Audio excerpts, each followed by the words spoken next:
nasional ini ya pada dasarnya bukan untuk hanya kita mendoakan supaya negara kita itu selamat ya, jaya dan lain sebagainya, tapi ini bagian yang nanti manfaatnya kita rasain sendiri. Jadi sederhananya ya, meskipun pada waktu kita ini ikut serta di dalam santunan nasional, diniatinya adalah diniati menjalankan semata-mata menjalankan perintah Allah, ya. Tapi di balik itu ya, kita boleh memohon pada Allah untuk kepentingan pribadi, itu boleh. Karena janji Allah, mintalah kamu kepada aku, ya. Jaluk sira marang ingsun tak kei tak kei. Jangan kasih. Nah, artinya ya, kalau Anda ingin membuktikan betapa sedekah itu sesuatu yang ajaib, jika Anda memiliki yang namanya kesulitan-kesulitannya seolah-olah tidak ada jalan keluar, jika Anda menghadapi ya kerumitan persoalan di dalam hidup ini yang seolah tidak ada jalan keluar, ya ikutlah serta di dalam sedekahnya santunan nasional. Niatinya semata-mata menjalankan perintah Allah untuk beribadah melalui sedekah, melalui santunan nasional ini. Dan ya Allah gitu, dan ya Allah melalui saya ikut serta santunan nasional, mohon persoalan saya apa itu supaya diurai atau supaya ada solusi.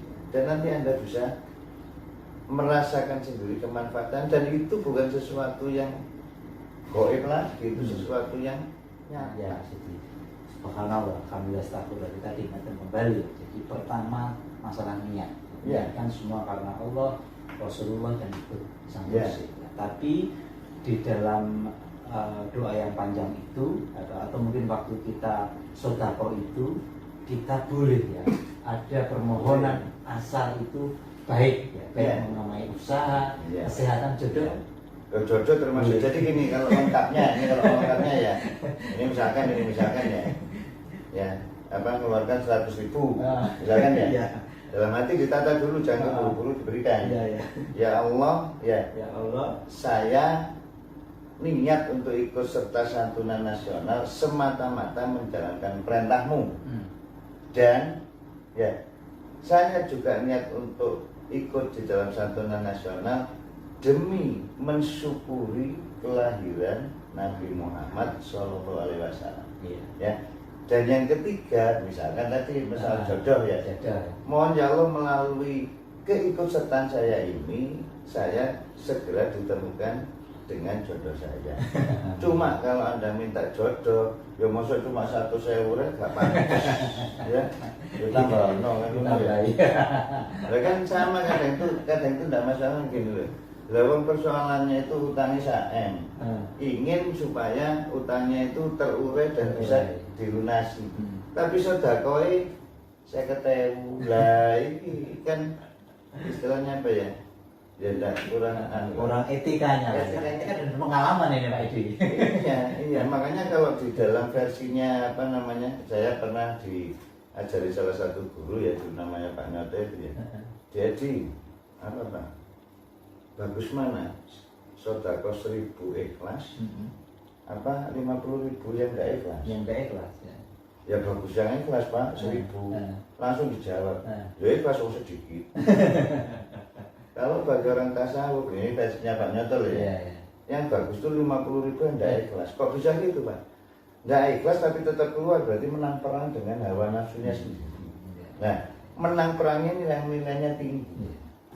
Bahwa apa? Kita nilai kepantasan, nilai adabnya itu ya kemampuan kita.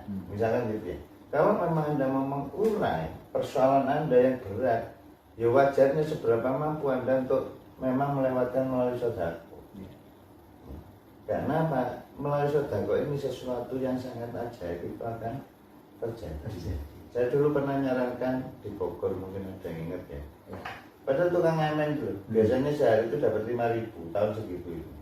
Setelah mendengarkan saya cerita, dia berani dari 5.000 rupiah yang dia dapatkan, 1.000 atau 2.000 itu diberikan ke orang lain yang dianggap lebih membutuhkan, mbah-mbah, dari kebutuhan dan sebagainya. Setelah itu saya heran Pak, apa? Kok bisa ya saya sehari itu bisa dapat 15.000? Setelah awalnya 5.000. Awalnya 5.000. Ya. Dan berita yang terakhir sebelum setelah itu tidak ketemu lagi, saya dengar dia jadi figuran film. Alhamdulillah. Semoga. Sebab sarana. Iya, sedap. Ya. Ya. Nah, itu supaya tata niatnya ditata dan supaya Anda bisa merasakan bahwa apa? Lawang persoalan pribadi kita bisa terselesaikan lewat sedekah. Mengapa tidak yakin bahwa melalui santunan nasional menyelamatkan bangsa dan negara ini? Iya. Ya. Untuk bisa berdampak kepada bangsa dan negara ini. Ya. Itu bukan sesuatu hal yang mustahil, ya memang bisa. Ya. Dan berapa banyak peristiwa yang sebenarnya tidak masuk akal, misalkan contoh ya, mungkin Pak O masih ingat pada waktu itu sudah ada berita dari BMKG, mungkin masih ingat, di wilayah Pantai Utara, kira-kira itu tahun 2020-an, 21 mungkin ya. Waktu kita berjalan ke Pelabuhan Rati di Pantai Utara itu kan ada 26 titik yang menurut BMKG ini akan terjadi ya seperti tsunami ya. Seperti gempa tsunami itu. Ya. Dan waktu itu kita warga Sidika itu ya dipimpin beliau itu kan doa. Dan faktanya kemudian ya tidak terjadi. Lalu itu padahal data BMKG itu sudah disebar. Nah, memang orang yang tidak melihat atau tidak meyakini seolah-olah masa mungkin sih doa itu bisa berdampak seperti itu.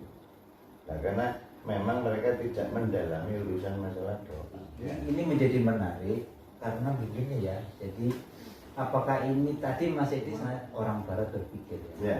Saya jadi ingat ketika awal munculnya kebangkitan Eropa itu berawal dari Renaissance. Abad kebangkitan. Nah, kemudian ini sampai kepada globalisasi ya. Semua pendidikan, semua metode banyak yang menggunakan logika. Eropa itu dimungkinkan akan mengalami turun. Ya, kalau Pak I nyebut akan muncul globalisasi positif ya, yang dari Asia, dan di sisi lain ada keterangan saya pernah membaca itu bahwa Eropa akan turun derajat, Asia itu akan naik, jadi akan bergeser nanti, akan bergeser. Apakah itu juga akan bergesernya pemikiran dunia? Artinya seperti yang beliau pernah sampaikan, ini kebangkitan tasawuf. Artinya apakah dunia ini nanti akan berubah? Ya, yang awalnya menjadi materialisme, paham logika semata, menjadi paham-paham yang kembali kepada ajaran kemanusiaan. Kalau mendasarkan kepada Al-Quran ya, ada satu ayat yang menyampaikan bahwa pada saat penggambarannya, pada saat manusia itu naik kapal ya, kemudian mau tenggelam, atau kalau di dalam bahasa umumnya itu adalah pada saat manusia itu mengalami kesulitan yang akal pikir itu dan tidak mampu, maka fitrahnya manusia otomatis akan ingat kembali kepada Tuhan. Ya. Itu sudah otomatis, itu sudah nasnya di Quran itu seperti itu, ingat kembali kepada Tuhan. Nah, sekarang coba kita amati proses peradaban yang ada di dunia ini mulai berjalan gitu ya. Maka kita harus melihat sebenarnya ya, kalau kita mengacu kepada, kita anggap 0 tahunnya itu adalah sejak Nabi Adam kita ini gitu ya. Dan kemudian ini mulai timbul perkembangan. Sebenarnya di mana sih yang sudah berkembang sisi ilmunya terlebih dahulu? Ini kita harus mulai mengamati gitu ya. Sebagian menganggap Babilonia, ya, Mesopotamia itu adalah sebagai awal peradaban. Ya. Kemudian sebagian lagi menganggap bahwa perkembangan ilmu itu muncul adalah di Yunani ya, sekitar 500 tahun sebelum Masehi, di masanya ya Thales, Anaximenes dan lain sebagainya. Kalau kita misalkan mengamati juga ada yang menganggap bahwa Cina ya, Cina tahun 591 Masehi itu sudah muncul jenderal perang terkenal Sun Tzu itu jenderal perang Sun Tzu itu. Nah, ketika kita melihat yang namanya perkembangan keilmuan maka memang pada waktu itu tokoh-tokoh hebat, pemikir-pemikir hebat, filosof-filosof, ilmuwan-ilmuwan hebat itu memang ngumpul, itu adalah ngumpul di Yunani. Tapi yang perlu diingat begini, Yunani ini apa namanya, istilahnya kan itu kalau saya tidak salah yaitu kan ada di dua benua, ya. Antara benua Eropa dengan benua Asia, ya. Dan kalau ditelusur lagi sebelum bicara Yunani itu adalah dari Turki, ya. Yang dulu disebut Iota, ya. Dan kemudian disinilah asal Thales Anaximenes, filosof-filosof awal yang kemudian bergerak menjadi yang kita kenal seperti ya Socrates, Plato, Aristoteles dan sebagainya di situ. Nah, kemudian ini memang berkembang, ya, berkembang sampai masuknya Islam di abad ke-6 Masehi, ya, kelahiran Nabi Muhammad, perkembangan Islam dan sebagainya. Nah, ini terjadi pergeseran keilmuan yang kemudian akhirnya apa? Akhirnya Islam lah yang kemudian faktanya itu mendominasi di dalam keilmuan. Pada waktu Islam mendominasi, Eropa ini masih masuk dark age atau yang namanya masa kelam, masa kelam.